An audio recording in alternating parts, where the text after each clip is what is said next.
Maria Francisca Teresa Martin, a tão amada e conhecida Santa Teresinha do Menino Jesus. Nasceu na França, em 2 de janeiro de 1873. Filha de Louis Martin e Zélia Guérin, que também vieram a se tornar santos, e de quem Santa Teresinha herdou seu belo caráter. Luís, quando jovem, desejava se tornar um monge. Foi até o mosteiro do Grande São Bernardo, mas como não sabia latim, não foi aceito. Já Zélie desejava entrar para as Filhas da Caridade de São Vicente de Paulo, mas como Deus tinha planos diferentes para o casal, ela também não foi aceita. Em abril de 1858, os dois se encontram pela primeira vez, ambos se apaixonam, e acabam se casando em julho do mesmo ano, e assim, o casal inicia um amor sólido e duradouro.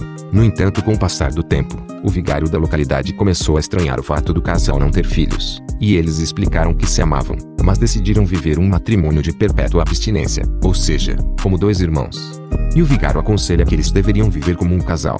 Seguindo o conselho do padre, entre o ano de 1860 e 1873, eles têm 9 filhos, dos quais 4 morrem pouco depois do nascimento. Já a caçulinha nasce com uma saúde muito frágil. Durante os primeiros meses de vida, ela teve que ser entregue aos cuidados de uma enfermeira. Eram poucas as esperanças de que a criança sobreviveria, pois ela estava com a mesma doença que já havia levado 4 de seus irmãos.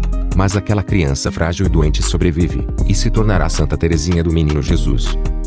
Já recuperada, 15 meses depois, Teresa volta para a casa da família. Durante toda a infância, ela foi educada numa atmosfera profundamente católica, que inclui as missas diárias e uma estrita observância de jejuns e orações. Os familiares de Teresa também praticavam muito a caridade, visitando os doentes e idosos, e ocasionalmente recebendo mendigos à mesa.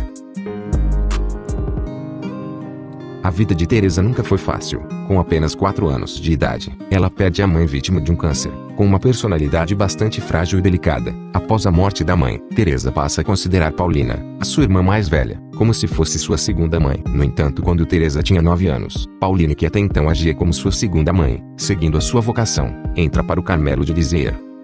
Teresa mais uma vez passa a sentir a falta da presença materna, o que faz com que ela fique devastada e adoeça seriamente. Nenhum médico conseguia descobrir qual era a doença de Teresa, não havendo mais explicações para a origem de tal doença, que a fazia ter alucinações e febre alta. O pai Louis Martin, que sempre foi um homem muito religioso, entregando a filha aos cuidados de Deus, coloca uma imagem de Nossa Senhora das Vitórias no quarto dela, e foi aí que um milagre aconteceu. No dia 13 de maio de 1883, quando Teresa, ainda doente, olhava fixamente para a imagem sorri para ela, e ela fica subitamente curada.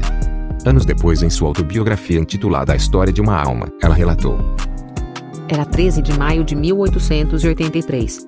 Festa de Pentecostes. Do meu leito, virei meu olhar para a imagem de Maria, e de repente a imagem pareceu-me bonita. Tão bonita que nunca tinha visto nada semelhante. Seu rosto exalava uma bondade e ternura inefáveis. Mas o que calou fundo em minha alma foi o sorriso encantador da Santíssima Virgem. Todas as minhas penas se foram naquele momento. Lágrimas escorreram de meus olhos. Mas eram lágrimas de pura alegria. A Santíssima Virgem sorriu para mim. Aos 14 anos de idade, acontece o momento de sua conversão, onde Teresa passa a se sentir mais madura.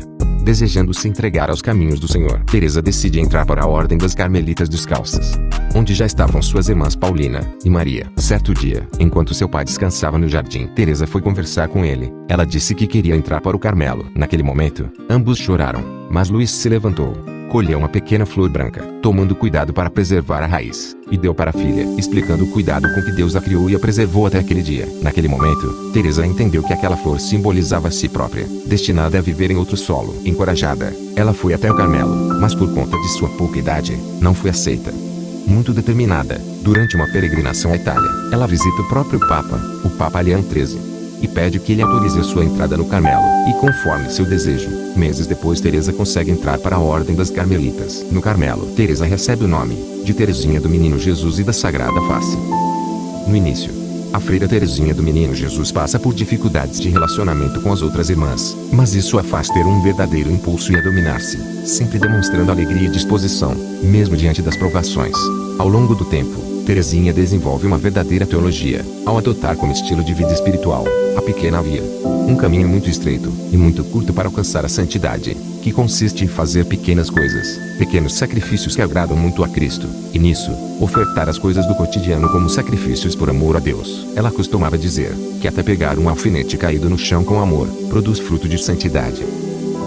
Teresinha também sentia uma grande vontade de ser missionária e percorrer o mundo pregando o evangelho, mas assume que sua vocação no Carmelo a faz uma verdadeira intercessora pelas vocações missionárias. Por isso, assim como São Francisco Xavier, ela também foi declarada padroeira das missões católicas.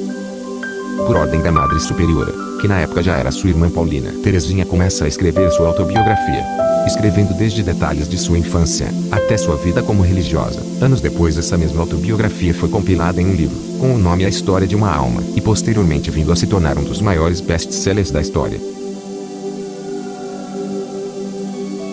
Os últimos anos de Teresinha não foram nada fáceis, por causa da tuberculose, doença incurável na época que ela enfrentou por quase 3 anos. Mas pacientemente, ela aguentou firme, sem jamais reclamar.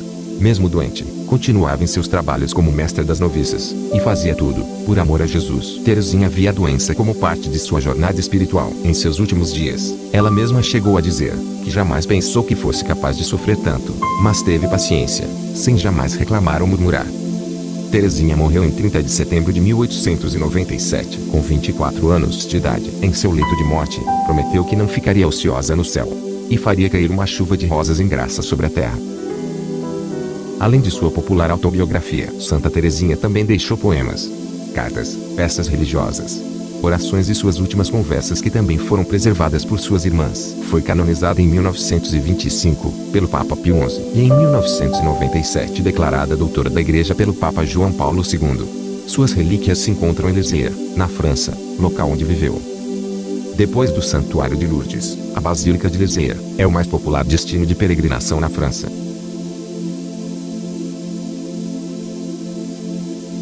E assim como a filha, os pais de Santa Teresinha também se tornaram santos, canonizados em 18 de outubro de 2015, tornando-se o primeiro casal da história onde esposo e esposa são declarados santos na mesma data.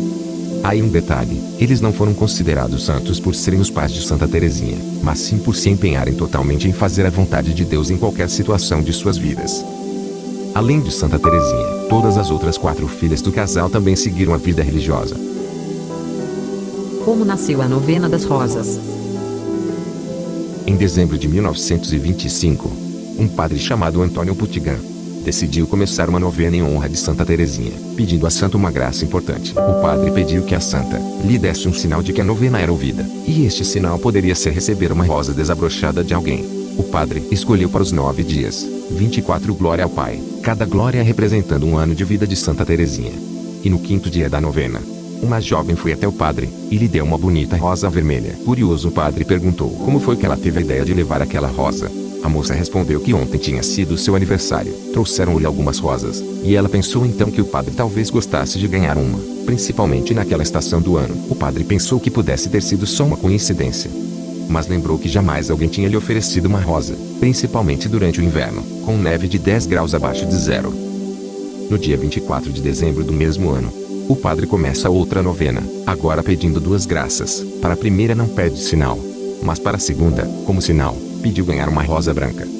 No 4º dia da novena, uma enfermeira vai até o padre, e com uma rosa branca na mão, diz: Padre, trago-lhe este pequeno presente da Teresinha. Ela lhe manda lembranças.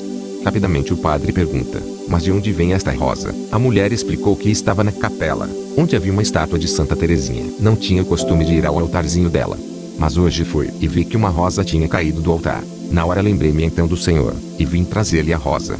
O padre, alcançando as graças pedidas na novena, resolveu propagá-la em honra da santa, organizando a novena em cada dia 9 a 17 de cada mês. E assim, nasce a Novena das Rosas. Todas as pessoas que desejam fazer a novena, unem as suas intenções às das outras que na mesma data fazem a novena, formando assim uma grande comunhão de orações. A Novena das Rosas pode ser feita individualmente, em família, ou em comunidade. E embora a data escolhida pelo padre tenha sido estas, nada impede que ela seja iniciada em qualquer dia do mês. Obrigado por assistir. Fiquem todos com Deus. Se gostou do vídeo, curta e compartilhe com quem você gosta.